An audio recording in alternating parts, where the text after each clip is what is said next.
Hi guys, this should be part 7 of my Sabbath sermon. Here we go.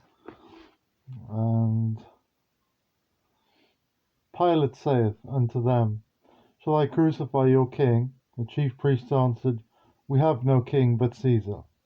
Then delivered he him therefore unto them to be crucified. And they took Jesus and led him away. Okay then. So this is another bit I've been told to do. Is Jesus' prayer for believers.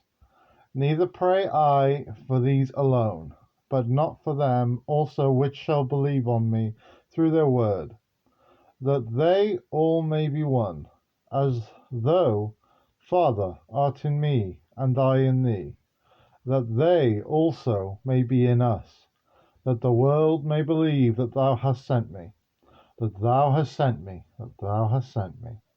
And the glory which thou gavest me I have given them, and the glory which thou gavest me I have given them, and the glory which thou gavest me I have given them, that they may be one, even as we are one, that they may be one, as even we are one, that they may be one, even as we are one. I in them, and thou in me, that they may be made perfect in one through the Holy God, and that the world may know that thou hast sent me, and hast loved me, as thou hast loved me. Thou hast loved me. Thou hast loved me. Father, I will that they also, whom thou hast given me, be with me, where which thou hast given me, for thou lovedest me before the foundation of the world, as I have also loved all my congregation. I imagine the Lord has, and I wish nothing but to prosper and really to grow for each and every single one of you that are in this congregation. Anybody who is in this congregation, of course, none of us have really ever met before, but I wish for all of you to prosper. I wish for all of you to glow and really, and to grow. Um, and I wish abundant blessings on each and every one of you. I wish abundant blessings on each and every one of you. I wish abundant blessings on each and every one of you. So don't anybody ever think, that I think bad of you or evil of you or harsh of you in any way.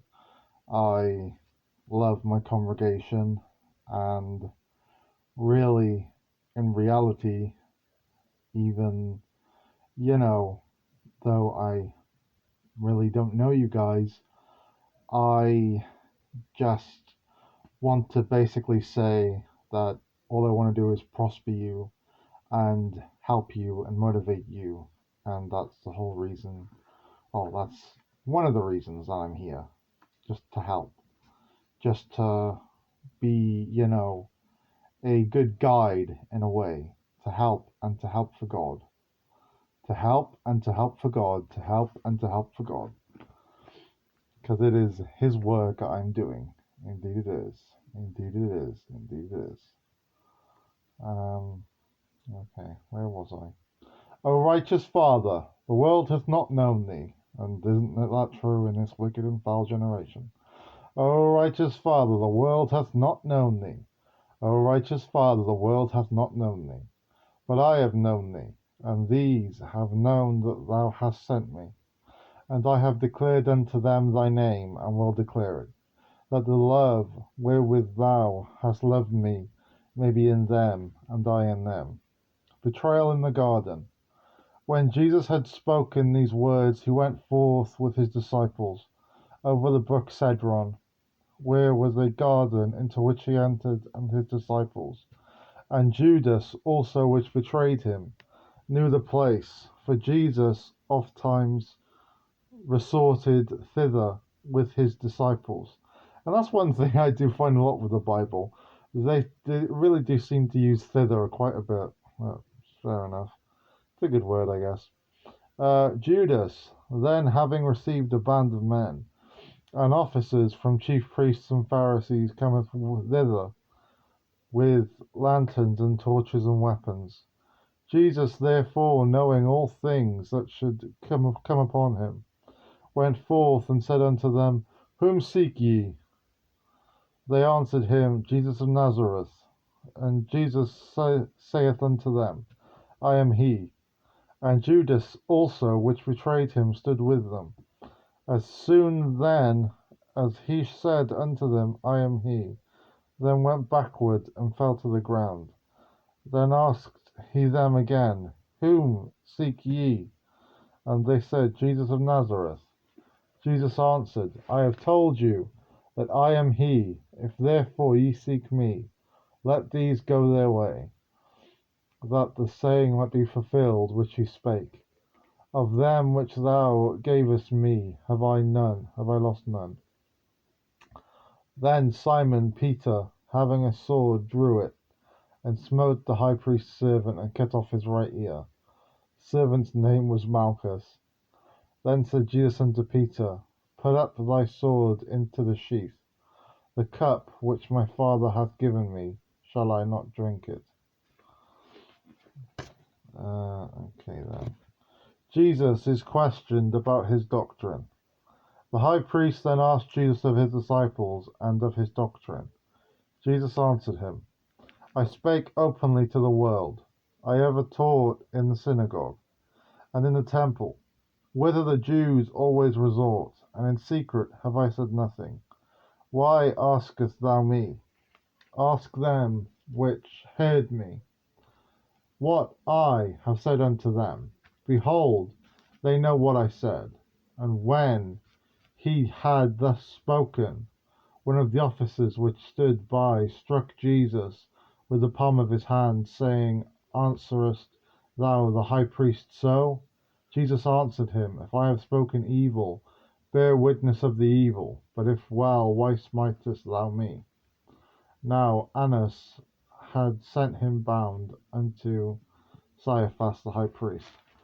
And another one I do really want to say is the parable of the rich man and the poor man, which is basically he, stayed outside these gates.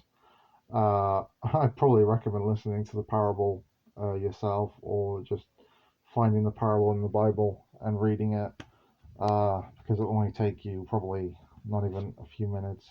But it's basically that the rich man was very rich. He didn't give anything to the poor man. The poor man died, went to heaven, and the rich man died and went to hell. And it's fair enough. It's very true. He didn't even give anything to the dogs. I mean, poor dogs, but still. Wait, I don't even know if I remembered that right. I might not remember that right. It's either he gave it all to the dogs, or he gave none of it to the dogs. I can't remember. But yeah, I'm not the best with remembering sometimes. So forgive me if I do make errors from time to time. I'm only human. I'm not perfect by any means. But yeah, apart from that, the only parable I can really think of is, of course, well, not just this one. I can think of two actually. I can think of the tax collector and lay up your treasures in heaven.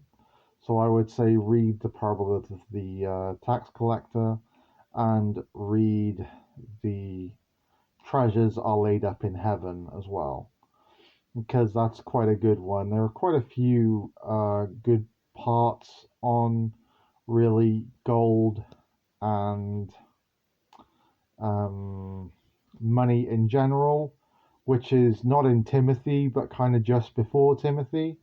In the book right before Timothy, let me just find it a minute, because I'm always going to Timothy for all my stuff.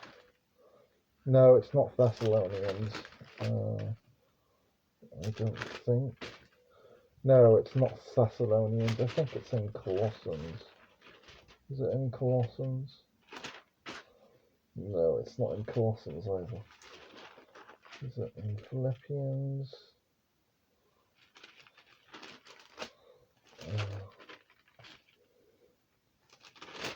I'm quite surprised here because I thought I found the load.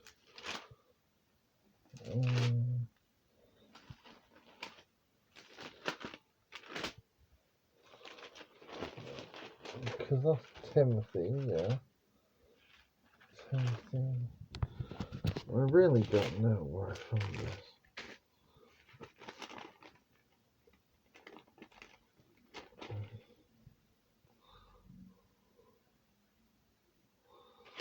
Well, I've actually confused myself. I'm going to be genuinely honest, I've confused myself. Because I don't think I even know where half of this stuff even is. Which is kind of annoying, to be deadly honest. It's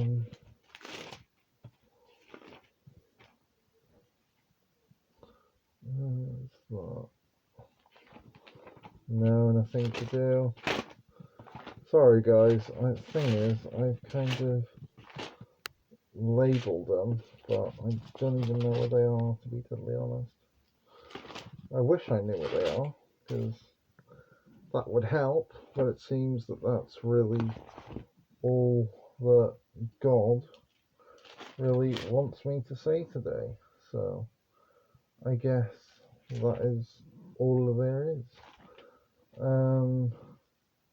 But yeah, either way, I hope that you enjoyed this sermon. This is probably going to be a shorter sermon than the other ones, and I hope you're okay. It's probably quite long actually, given it's 7 parts. But it goes to show a lot with me. I'm a bit of a I'm a heckler for detail. I'm definitely a heckler for detail. Okay then, I hope you'll have a lovely day. And there is quite a lot of good stuff about about gold, about money and staying away from it, and that it's a bad thing within the Bible. So just read the Bible. I think it's before Timothy, but I don't know. It may be a different part of the Bible. Maybe Colossians. I like to go to Colossians a lot. That wouldn't surprise me. But then I've kept getting Elijah in my head all day, so maybe it's an Elijah. It wouldn't surprise me. Okay then, all the best. Bye. Bye.